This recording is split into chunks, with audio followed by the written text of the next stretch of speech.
Apparently, everybody I know in Laramie knows Emily Brown and Blossom Yoga.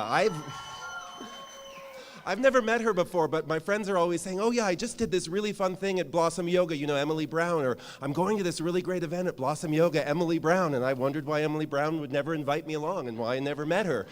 And today I met Emily Brown. Life brought me into her orbit, and I don't even know if I need to introduce her because apparently you all already know her, but I'm going to read her bio anyway. Emily Brown opened Blossom Yoga in 2008 and is one of the primary teachers and developers of Blossom Flow Yoga teacher training.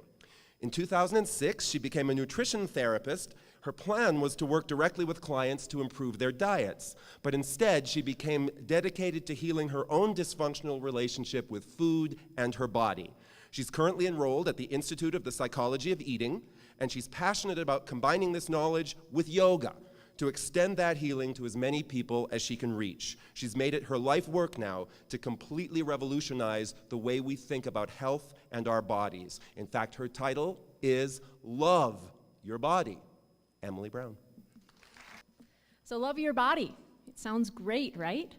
Well, when it comes to our relationship with food and our perception of our body, things get a little rocky. Our conversations and inner dialogues are usually filled with shouldn'ts, comparisons, and harsh criticisms. So as a rule of thumb, we try to eat as little as possible, and when we do eat, we apologize for it. But the truth is, this kind of relationship with eating is unnatural and often destructive. So there is nothing natural about eating to shape the body or control weight. So when we feel any amount of turmoil, guilt, or shame around eating, we are stressing our bodies in a way that affects our digestion. So our bodies respond biologically to any stressor, whether it's real or imagined. So the process goes a little like this. Imagine you just scooped yourself a bowl of your favorite ice cream and you sit down to eat it.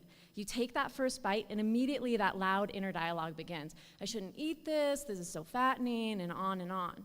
Your brain actually interprets those thoughts as a stressor and causes your body to respond to that stress in the same way it would if there were an intruder knocking down your front door. So among the many things that happen to preserve your energy, your digestion shuts down, sometimes for hours. This causes great strain on your body's ability to process and absorb any nutrients, not because of what you ate, but because of what you thought.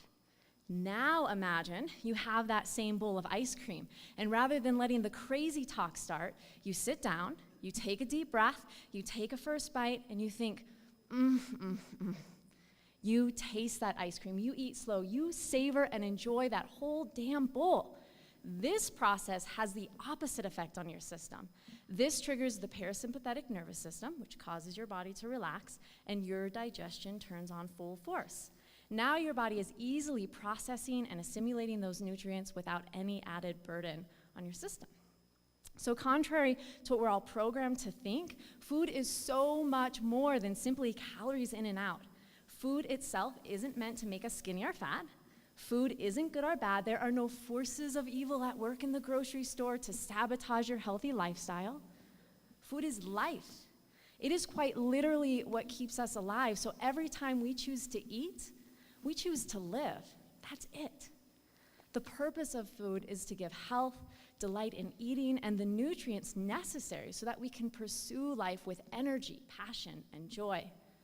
Natural eating is totally free from guilt and fear.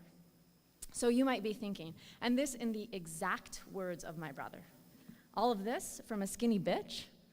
Love your body, eat with pleasure. Easy for her to say, but it's not. Because I, like most of us, grew up with a very heightened awareness of how the shape of my body affected how I am seen and accepted in this world. I've spent years never feeling skinny enough, tall enough, fit enough, or good enough. And after 2 years in nutrition therapy school, I realized I wasn't happy. And all of this focus on the most healthy diet only contributed to the feeling of never enough. And it wasn't just me. I started to realize that it's almost impossible for anyone to be happy with their body. It seems we're all waiting for the last 10 or even 2 pounds to come off before being happy with who and where we are. So we spend our days wishing, comparing, and restricting, all in a pursuit of an ideal that doesn't exist, and it won't make us happy. So instead of focusing on my many gifts and talents, I've spent a good portion of my life distracted by what to eat, when to eat, how to eat, all driven by dissatisfaction with my body. So what changed? Over time, I've practiced compassion, acceptance, noticing my thoughts, recognizing the lies I listen to, and surrounding myself with people who do that same thing. It's a daily practice. Still, every day when I look in the mirror and I start judging or criticizing, I remind myself, I am so much more than just this body. I am spirited. I am a dreamer, and I make a difference in this world, regardless of my hair, my dress size, or the shape of my body. For me, the shift happens when I change my conversations and thoughts. So imagine the possibilities. If we all took the amount of time we spend thinking about food and our bodies and put it into our life work. Imagine the amount of joy, pleasure, and vitality that replace the stress and self-criticism. Because you see, health and nutrition is a journey. May you choose yours to be joyful, loving, and free.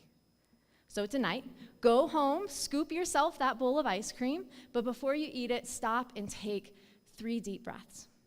Then taste that ice cream. Enjoy that ice cream. And laugh with your friends while doing it.